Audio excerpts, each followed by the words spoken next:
heavy attack will also off-balance the enemy who did the heavy attack. Sorcerers who, well, frankly, anyone who uses a lightning staff with the Wall of Elements will also do that as well. For example, a Magicka sorcerer. And something to keep in mind is it can only be up once every 15 seconds and lasts for 5. So it's not like you have to have like, you don't have to be really aggressive with things that provide off balance to keep it up permanently. I mean, you have to off balance once every 15 seconds. Not that big of a deal. Not necessarily clutch that you have a lightning staff available to keep it up. Yep, and like I said, the reason why I started talking about the weapon sets is because your biggest challenge is going to be resources. If you run out of stamina, you're not able to block anymore, and that's how you die. If you have a frost staff, you can swap, and now you can be tanking with Magicka. If it's an emergency, you can just sit in your frost staff and wait for your stamina to come back up. So it's really about resource management. You want to be able to keep block up, but not run out of stamina. So with that in mind, I'm going to start talking about block weaving. So generally speaking, on the harder fights, you're going to be wanting to keep block up for the majority of the time. Basically, how I approach different fights is, if I don't know the fight very well, I'm going to keep block up almost the entire time. It's going to be harder on my resources, but it's going to be safer. Once you know a boss's attack patterns, then you can start releasing block when you know it's safe. If you are very, very confident, you can even weave in some heavy attacks, but that's going to be more difficult to do. But one thing I do recommend is block weaving. So that's essentially you are weaving a light attack and interrupting it with a block. So I'm going to be holding block right now. I'm going to release the block, hit light attack, and go right back into blocking. So you can see when my bubble disappears and comes back, I'm actually hitting this mob every time. You have to fully release the block, otherwise you are accidentally bashed, as I just did. So the benefit of this is that it, assuming that the healers are putting on Magicka Drain on the target, every time you get those light attacks in, you have an extra chance to get those, to make sure that you're getting the Magicka Steel, and you're also doing a little bit of damage. Added bonus if you're a stamina, if you're a Nightblade tank, you will have Siphoning Strikes, which will also restore stamina every time you hit them, but that's just Nightblades. So keep in mind that when you're tanking, I mean, if you have nothing else going on, you don't want to be standing there blocking and taunting. I mean, you're essentially not doing anything for the group. Once you have aggro under control, and the boss is on you in a good position, you might as well be trying to debuff, be trying to add damage, and block weaving is a way to do that safely. Even if it's just a little bit, it'll add up. Semi-related note, how does block stay? Never mind. I was just gonna ask how long block stays when you swap bars, but it doesn't look like it's very long. So there is a, you do drop block when you switch bars for a second. You can see when my bubble comes back, block was down for like a second, and that has killed me so many times, it's embarrassing. When you have a boss heavy attacking you, make sure that you are watching and you're not weapon swapping, because sometimes I'll be like in my rotation, you know, because you can still cast abilities while you're blocking, of course. So I'll be in a rotation, I'll swap, keep doing my rotation, getting all my buffs up, swap, and then I wasn't paying attention to the boss heavy attacks me during the swap, and I'm dead. You have to be real careful with those swaps, because your blocking is going to drop. And make sure that you don't let go of block when you switch. So keep holding on R2 and then swap. Right. But my Immediately back up. yeah, my point is you still do drop it for like a split second there, so they can get you in between. But yeah, you can just hold block through the swap, and it reduces that amount of time that you're putting guard down. Okay, so I talked about these stats. Go ahead. So do you normally run, because that's the Psijic Lion skill that you have in right? Do you normally run that on your tank, or do you just have it for this?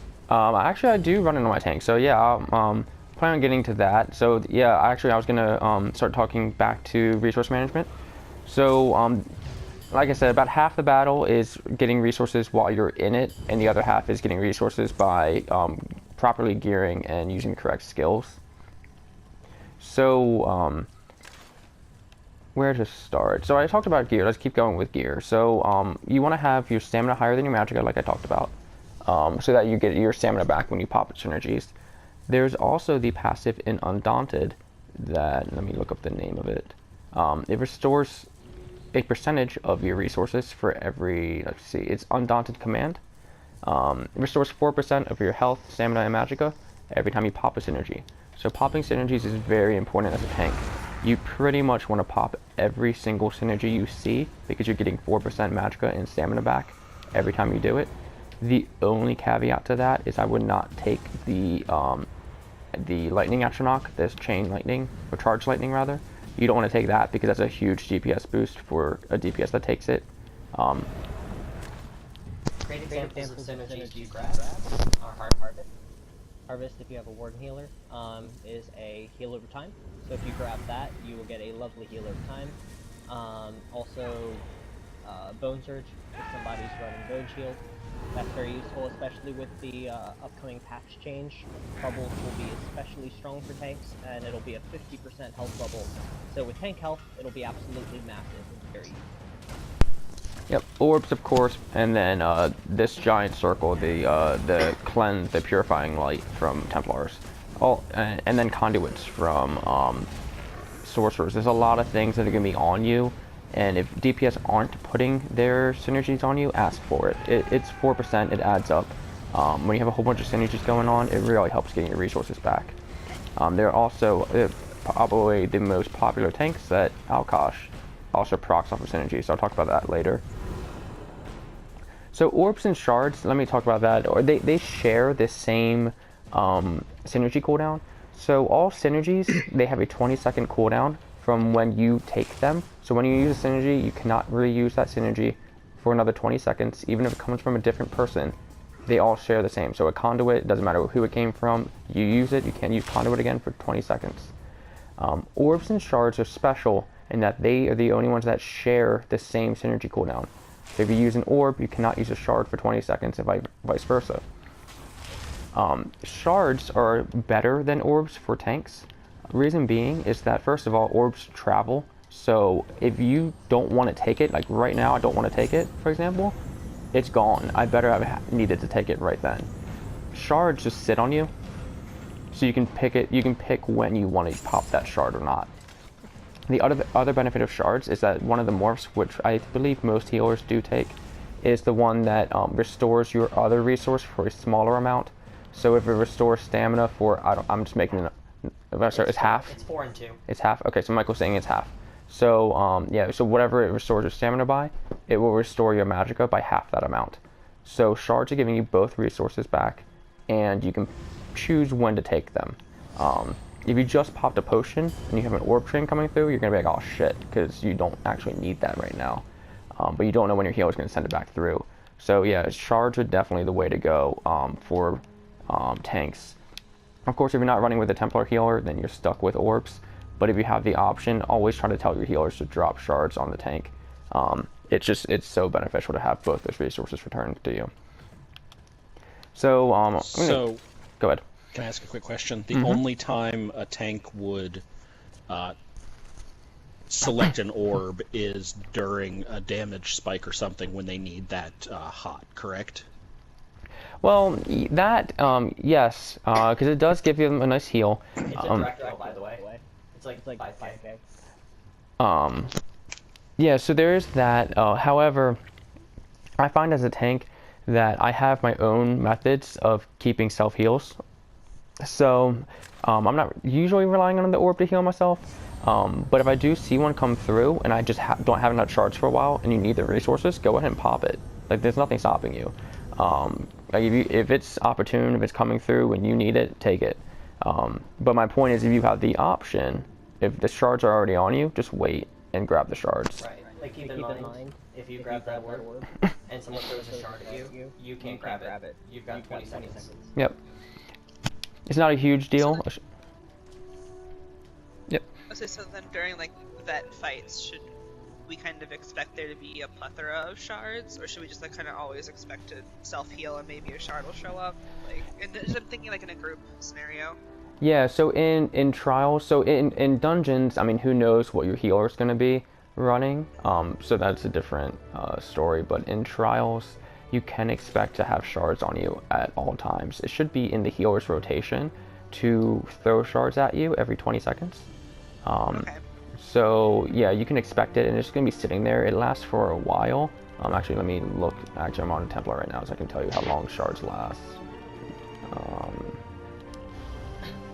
Shards last for 8 seconds. So when you see shards pop on you, you have 8 seconds to pop that.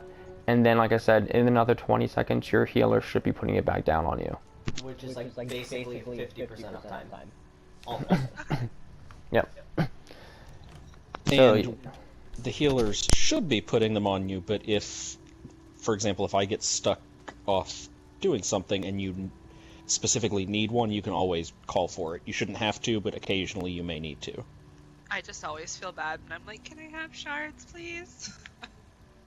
Yeah, no, you shouldn't feel bad. It's definitely part of your part of tanking is definitely having those resource return synergies. And that's an important thing. Moving into more difficult content as well is getting comfortable with the fact that if people aren't working together very cohesively, it's everybody's job to communicate that and to talk to each other. So you definitely should not feel bad for communicating that. And calling it out real time will, at least for me, serve as a reminder. Crap, I need to make sure I'm more conscious of that. And it's a practice and training thing for me. So it doesn't make me feel like, you don't think I'm doing what I should be. I just need to be more conscious of the things I need to be doing. Like, if you forgot to taunt and the boss attacked me, I wouldn't feel bad for reminding you. Here's one thing to consider with healers. Their primary job is to heal the group. So sometimes they can get focused on that. If the fight's going to all shit and they need to be spamming those heals, they're going to prioritize that over shards. But the thing is, from our tanking perspective, if things are going to shit and you're not getting the heals that you need because everyone else is getting them, your healers are out of resources, they're not dropping you shards, you're going to be running out of resources. And you running out of resources means you're dead, which means the boss is loose. So shards on you is actually probably potentially more important than heals on the group. Because you need to get those resources back, because you need to be holding block and keeping your taunt up, otherwise it's over. Healer learning moment as well there. When you get in those crazy moments where you've just got to spam heals, orbs are a heal. And if the orbs make it all the way through the group without being popped, they're also a resource restore for your tank and a heal for your tank. Just one thing to keep in mind also with the orbs, if you can time it, I'm going to throw one at Knobs over here, don't grab it right when it reaches you, grab it right when it passes through you, because you'll get about 3 to 4 ticks of that hot before popping it. Okay. Oh, I just saw an Akash proc, very nice. But the point is, that's a great heal. You can heal the group with those while also delivering resources, so make sure you're throwing those out, not just like spamming healing springs. Because if you forget about resources, it's gonna get extra rough. Yeah, so definitely, healers are our buddies here. We need to depend on them, we can ask them for help when needed. Definitely don't worry about that. Don't think that you're failing because your resources are low, or think that you're picking on them for asking for resources. It's just it's how we work together. Yeah, as a Templar healer, I can tell you I forget about shards constantly, so a reminder is nice. Okay, so I'm going to keep going about gear. So the armor pieces are easy. I'm going to talk about gear when it comes to stats and resource return. So armor pieces are pretty easy. There's big slots and little slots. Big meaning that the enchants on them are going to be bigger than the other ones. Those are helmet, chest, and legs, and then your shield. Those 4 pieces, the enchant is larger. So what I tend to do personally is I go infused on the big pieces, and then I go tri-stat. Reason for that is that tanks uniquely, let me link something, there you go. Tanks uniquely use all 3 stats, so we get the most out of tri-stat enchants. and then when you infuse that, you're getting a ton of resources out of that combo. So I like doing that. The other option you can do is just go sturdy, even on the big pieces. Sturdy reduces block cost. That's never a bad idea. But it comes down to, do you want some more max resources, or do you want reduced block cost? One thing to consider about max resources is that there is that synergy, that Undaunted passive that returns resources by percentage based whenever you pop a synergy. So if you have higher resources, you're going to get more back. So I tend to go that route with it. I'll go infused on the big pieces, get as much resources as I can total, and then go sturdy on the small pieces, meaning belt, hands, feet, and shoulders. So armor's pretty easy. Jewelry is where it comes down, where you get a lot of options as a tank. Let me link some of my stuff I have here.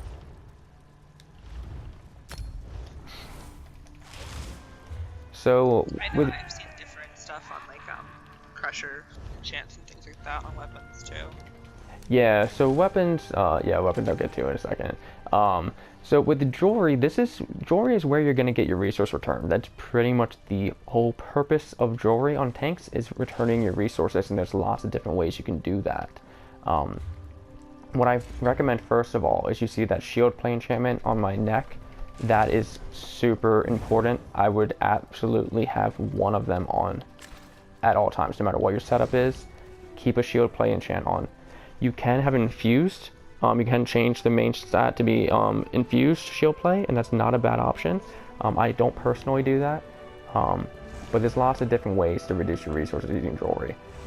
But basically, when you add a second shield play enchant, the cumulative effect is worse than just the first one. I mean it's not worse, rather. It's diminishing returns, rather. So the second enchant won't give you as much as the first enchant gave you. So I tend to only grab one shield play enchant, but 2 is still great. 3 is probably overkill. What I do instead is, I think a lot of us are Argonians here. We have the potion cooldown. We have the potion resource passive. You see my second Ring of Alkosh is an infused potion cooldown. At purple, it's 7.6 seconds. At gold, I believe it's 8 seconds even, being infused. That is how I get most of my resources back as an Argonian. I pop a ton of trash potions, but it makes life so easy to do. With infused potion cooldown, you pretty much always have a potion up, and potions as an Argonian restoring all 3 stats. If you're using tri-stat potions, it just gets even crazier. Your resources will never run out. I run 2 of those, but of course that eats up a lot of potions.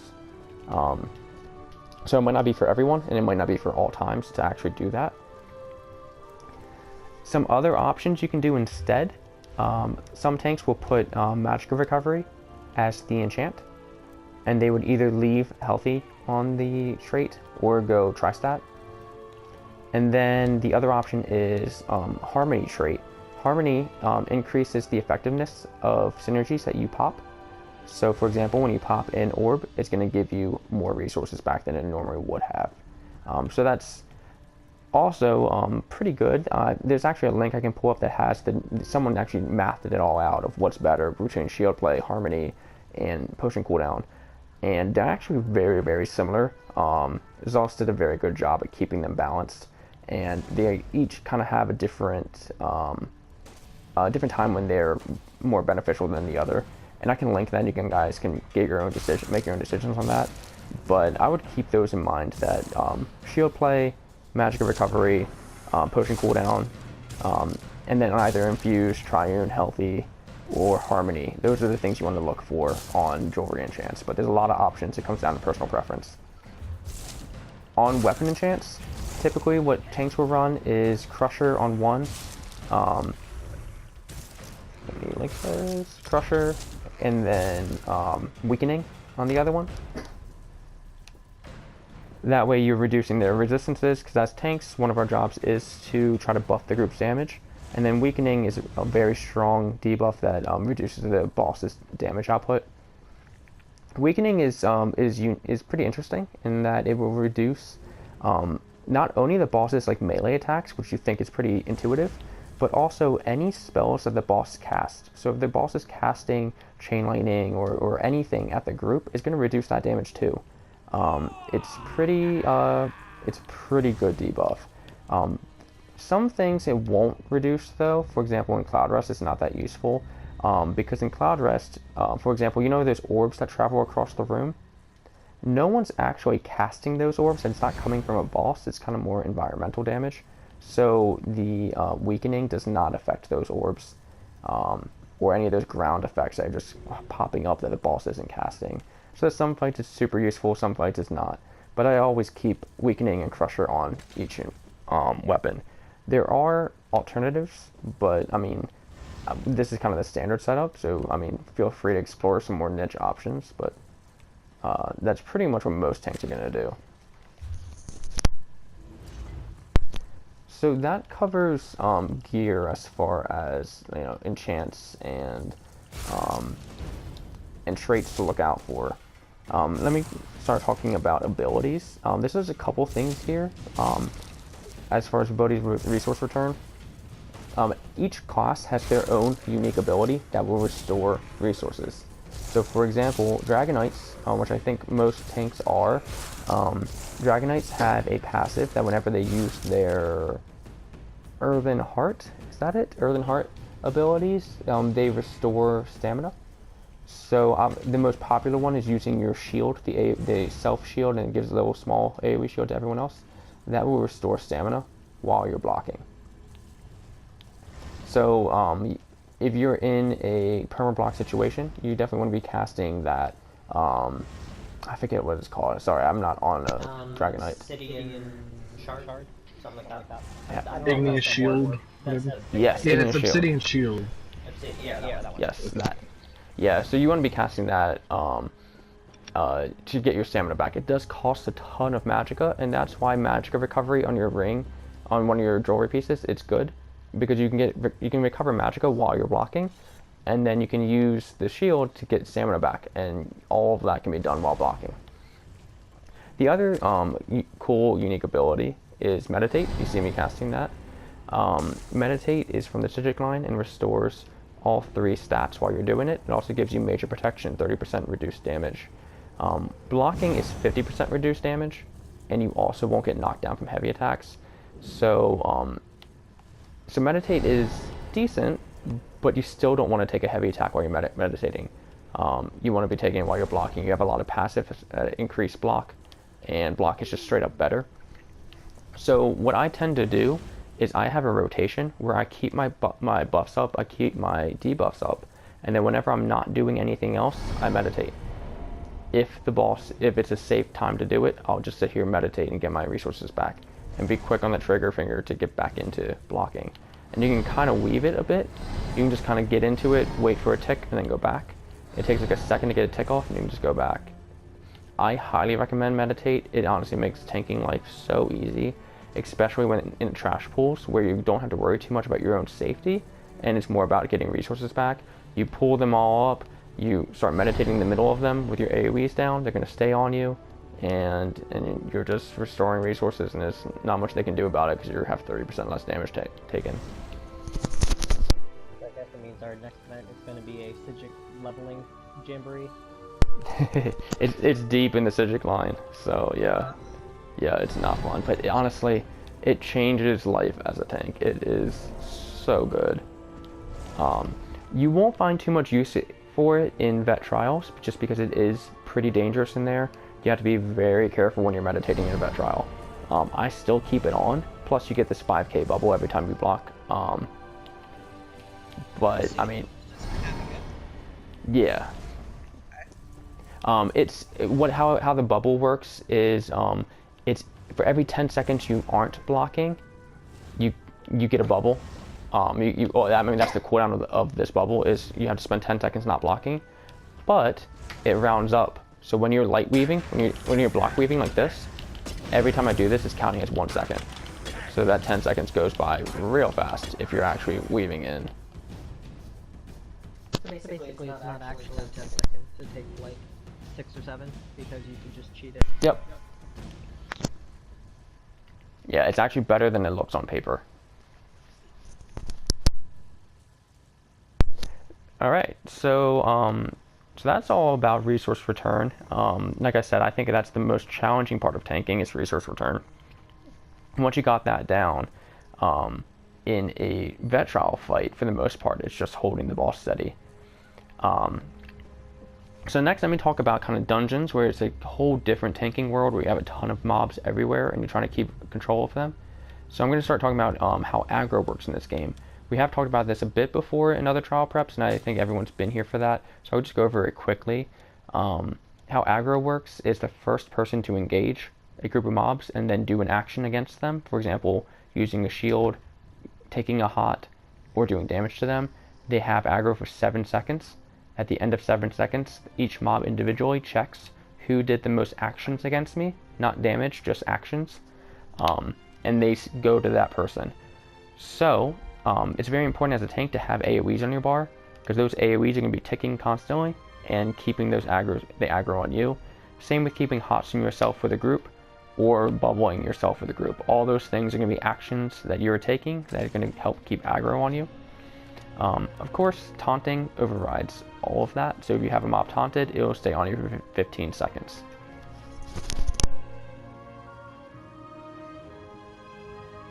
Okay, I've got a question on that. Yep. So, I'm a healer.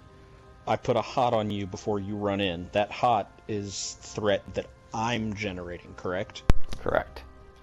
Okay. The blood altar, that life steal, that is threat that you're generating, correct? Nope. Lifesteal is based on the person who actually applied lifesteal. That's for the same reason that lifesteal scales with the healer, who's usually the one who applied it, percent healing. Okay.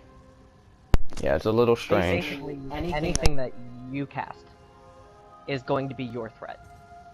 There's nothing you can do actively that's going to help somebody else out, like heals, bubbles, etc., that is going to count as their threat. It counts as yours since you cast it. What about popping synergies?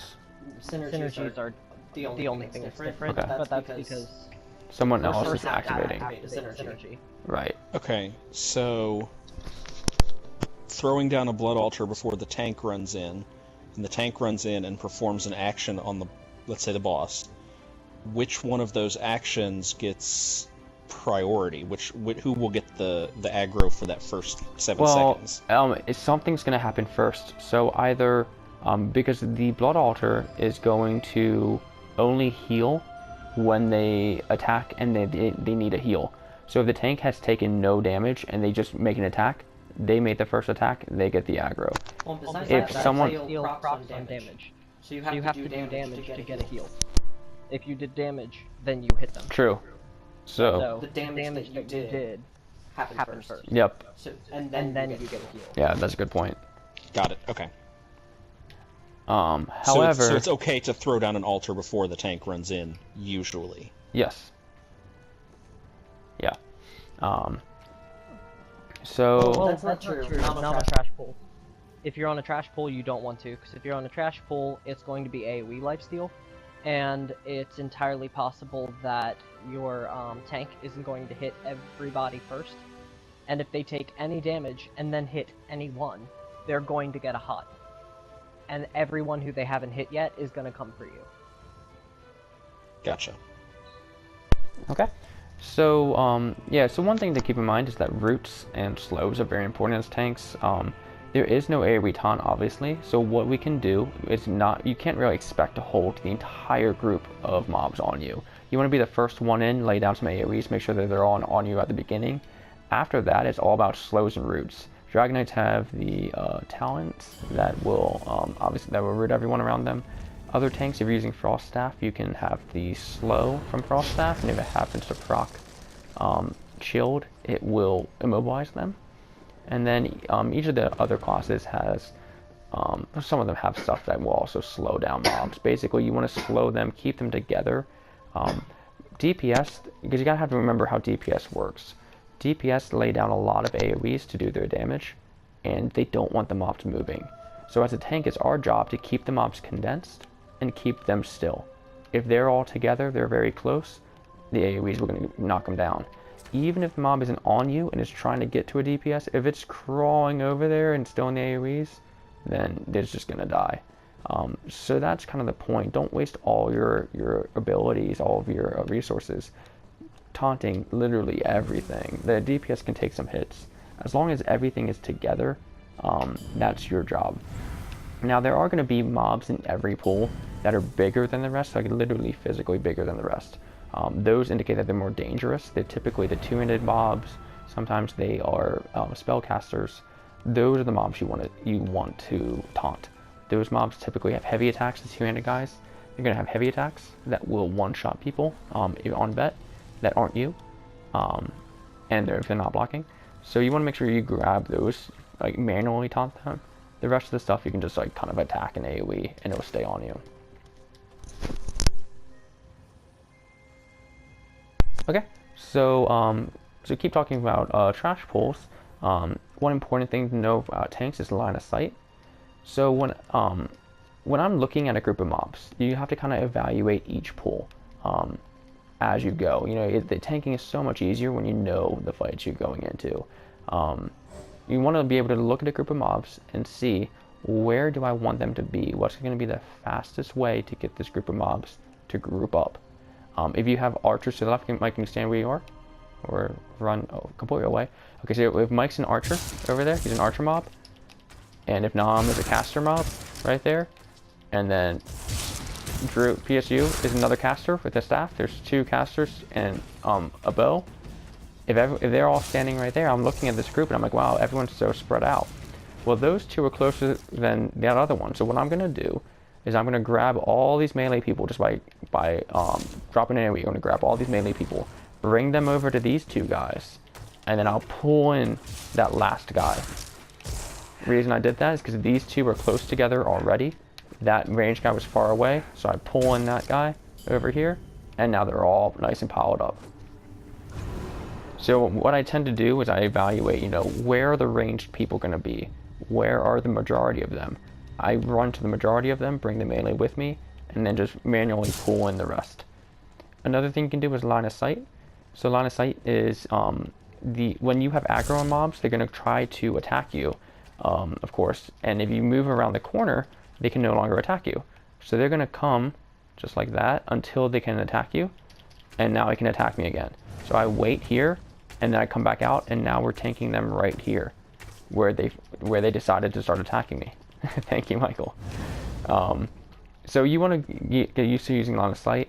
I tend to call out when I'm saying I'm going to line of sight these mobs, because if someone else comes along and attacks them before they get to position, then you just lost aggro, because you're standing behind a corner. You're not attacking them. You need to make sure the group is aware that you're trying to line of sight and not disrupting that. Especially when they're not taunted. If they are taunted, they're going to come after you anyway.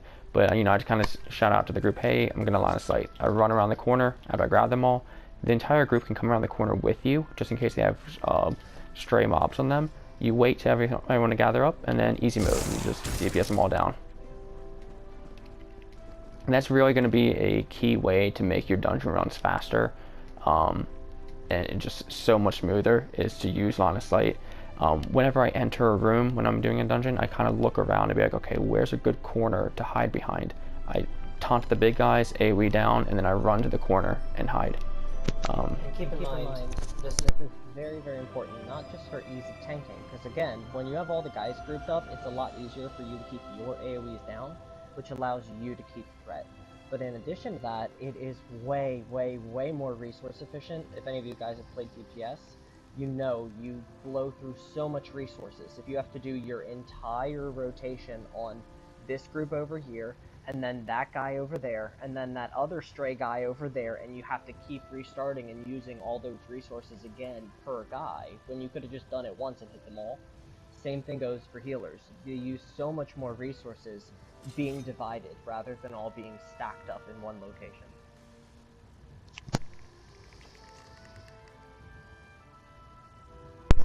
All right, So and what about when you have big trash mobs like in trials that have like 5 or 6 big baddies and like a whole bunch of other small people?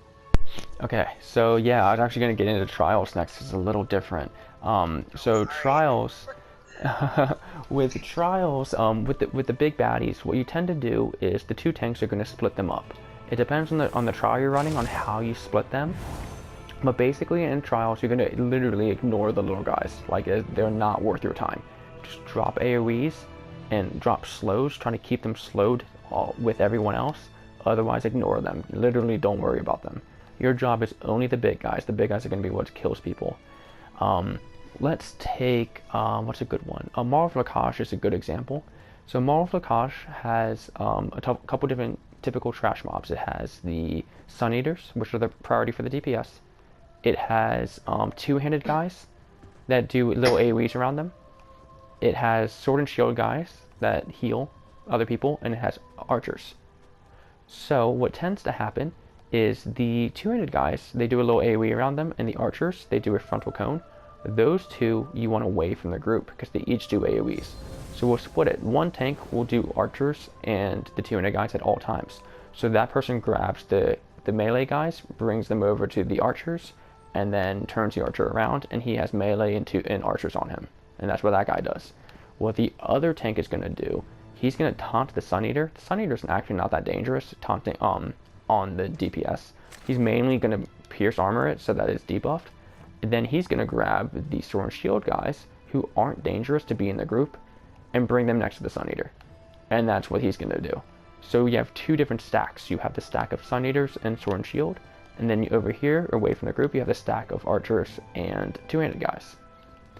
And that's each, like I said, each trial is a little bit different in how you split up those mobs. But that's generally what you're going to do as the two tanks. You need to work together and be like, okay, I'm going to get these two mob types. I'm going to get these two mob types.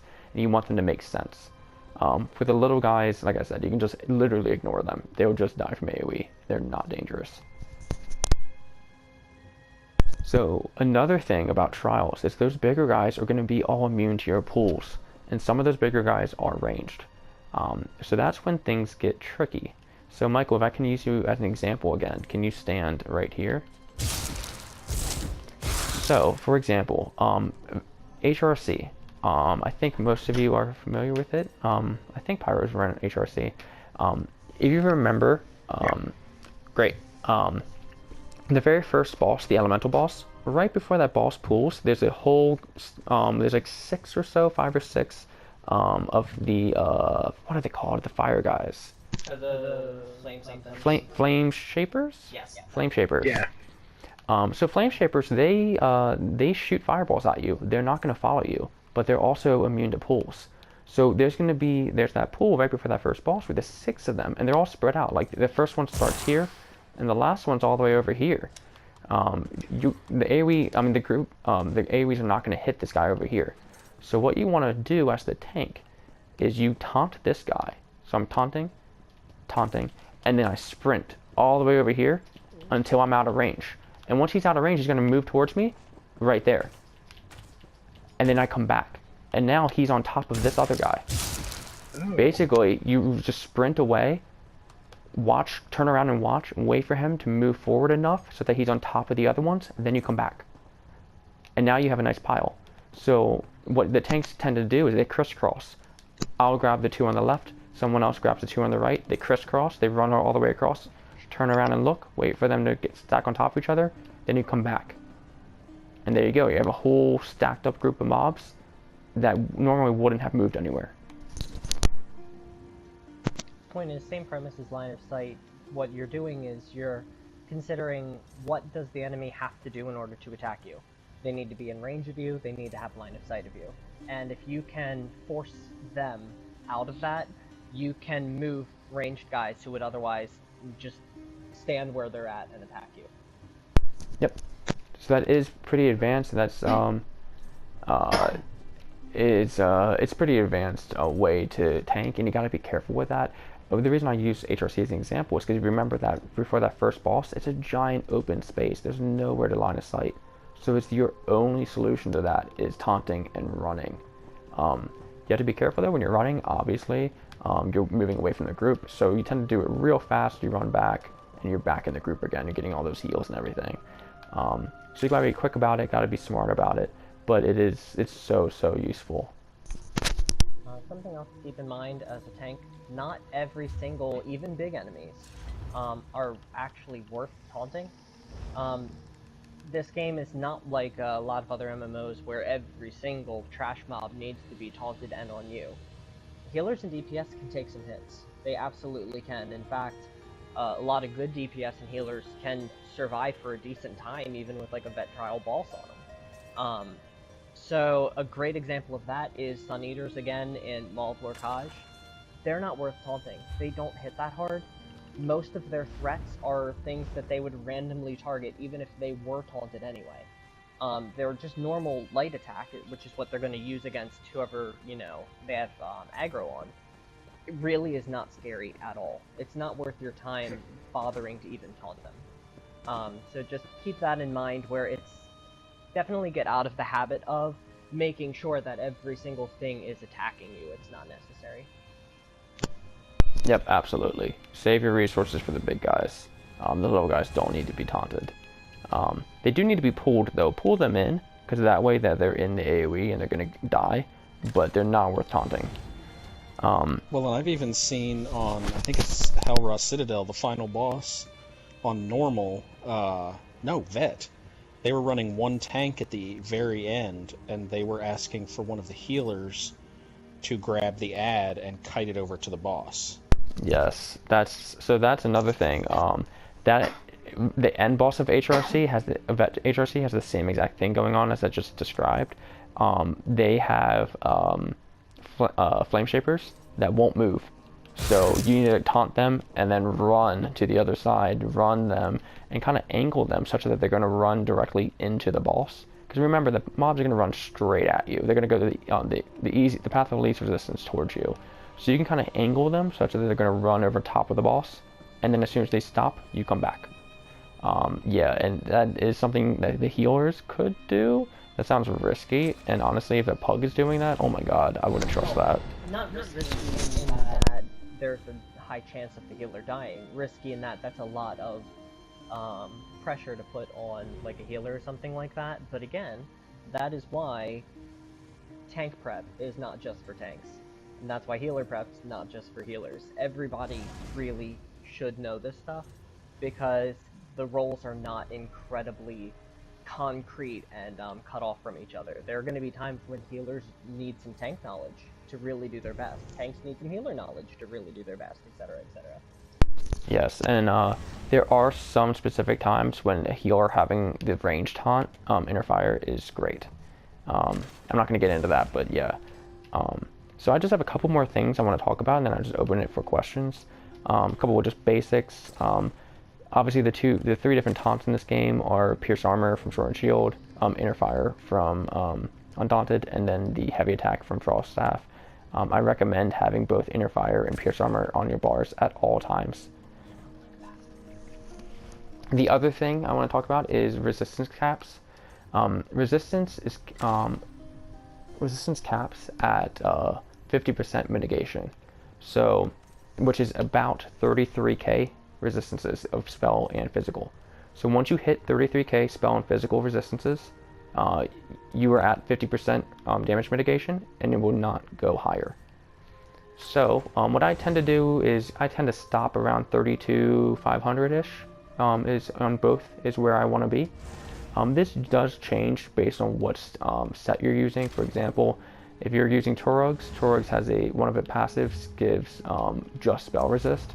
So your spell resist is probably going to be higher than you would want it to be. Let me like this, and that's fine. You want to make sure that you bring your physical resist up though. Dragon Knights and Templars also have passive spell resist as part of their class abilities. So again, just kind of don't worry about that, overcapping one of them. You just want to make sure the other one isn't too far down. Basically, if you're around 31k to 33k resistances, you're good. And that is considering buffs. So there are two buffs. There's the minor and major resolve, which is physical resist, and ward, which is magic resist or spell resist. Major, Resolve, and Ward, the two majors, come from class abilities. Every single class has an ability that will give it to you. Dragon Knights have spiked armor. Yes, so you're pretty much going to be keeping spiked armor up all the time. Not every class has the Minor Resolve and Minor Ward.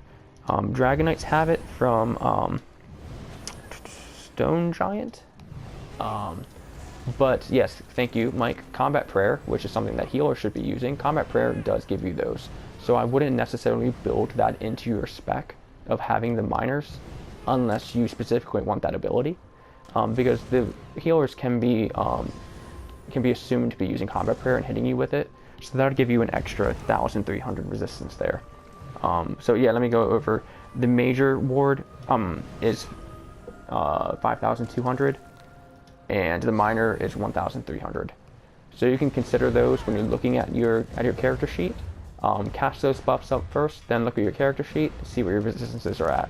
You want them to be buffed around 31 to 33k. Anything over that's a waste, so don't bother with it. If you need to get a little more physical resistance because of your spell resistance too high, you can balance out with champion points the heavy armor focus in the warrior tree. That'll give you some heavy armor points. I put about 20-ish in mine to make up that balance. But yeah, you kind of just want to mess around with that stat, that champion point, until you get it comfortable for yourself.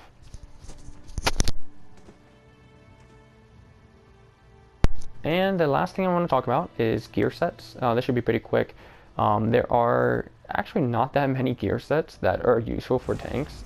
The thing is that with tanking is that tanking, as far as taking damage, taking hits in this game, is relatively easy. There's not much that's like so scary that once you hit your stat caps, you're gonna have to worry about.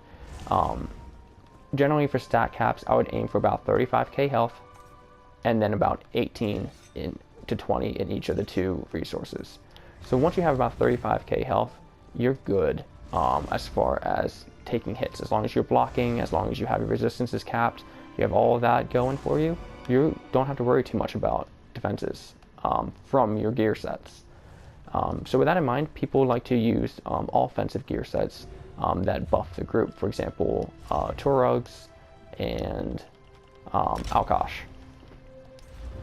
So I would consider Alkosh and Turugs, let me link those, to be two of the primary tanking sets. I just linked Turugs twice.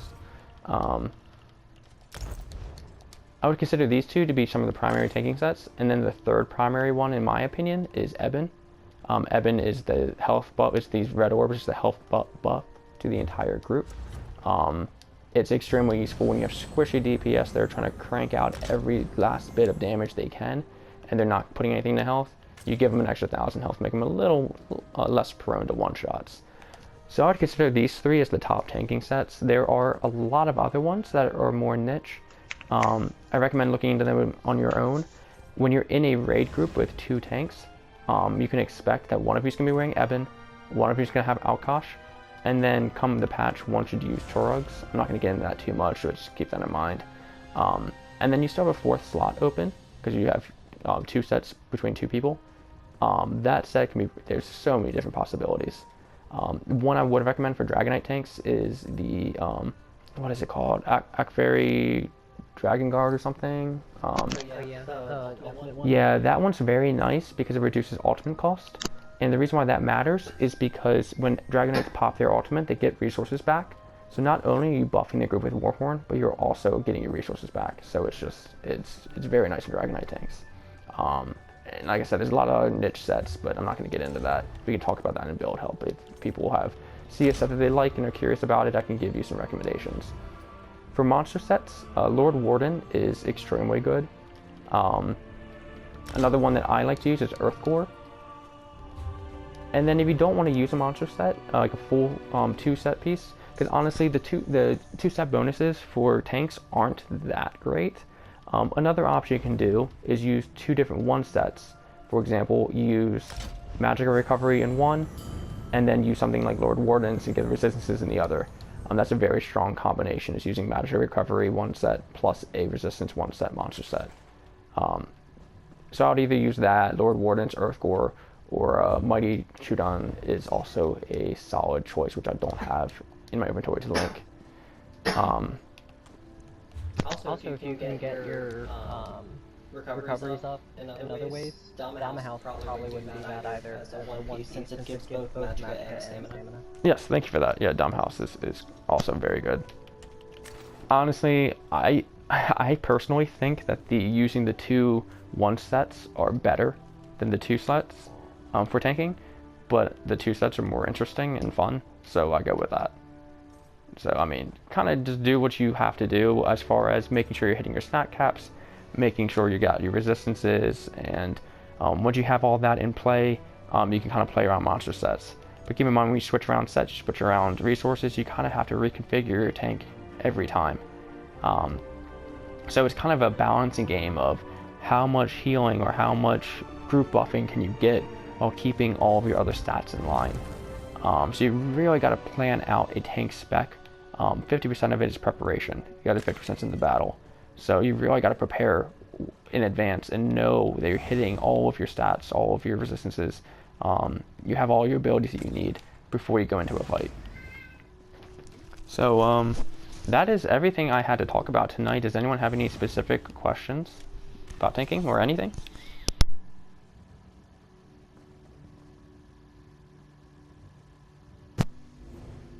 What's the best way to level up a baby tank? Very slowly. Give 2 days. Very slow. Yeah, 2 days to do it because that's when your double experience runs out. Yes. So the worst thing about tanking is that you do no damage. The best thing about tanking is that your random queues for dungeons are instant. PvP's not bad.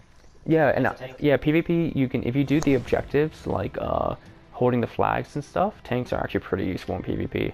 So I honestly would, if you want to level as a tank, I would level it in dungeons and battlegrounds. I would not quest; it's gonna be awful. Or just dolmen. You could just do dolmens that are already populated, and then just make sure that you have something on that you can AoE and touch everything, or be in a group with those people. And just let the DPS carry you. Another thing you can do is level up as a DPS, and then just switch when you hit 50. Okay, yeah, that's kind of what I was wondering, whether that was like something people did.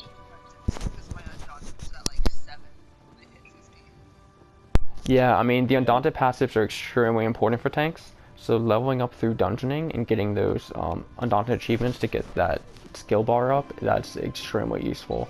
Or minimally do every unique dungeon at least once on your way up to 50 is probably a good idea.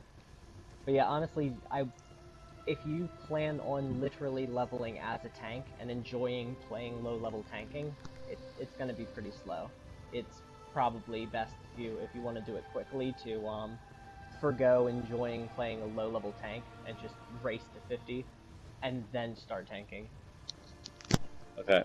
And if I were to like just do dungeons and things, like you queue as a tank even though you're like terrible. Yeah, so normal dungeons, honestly, as long as you have a taunt, you're not gonna, like, it's fine. You're not gonna die. Heavy attacks aren't gonna one-shot you. You don't have to worry too much about resources. It really is just, can you taunt them? And the only reason why you're taunting them is so that you can keep them under control. You can keep them in the same spot for the DPS to DPS. You're not really tanking, like reducing damage. You're more just keeping them still. That's your job in the normal. So it's honestly, you don't be scared about it. It's so much easier than it seems, especially on the normals.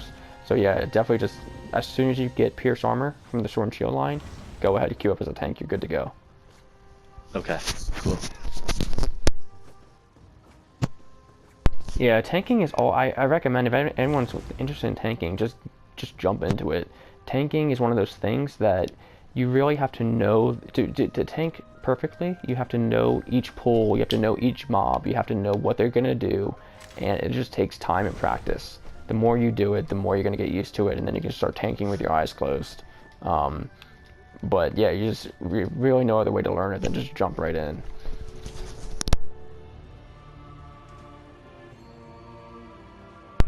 Anything else? You haven't lived until you've been yelled at by a monk or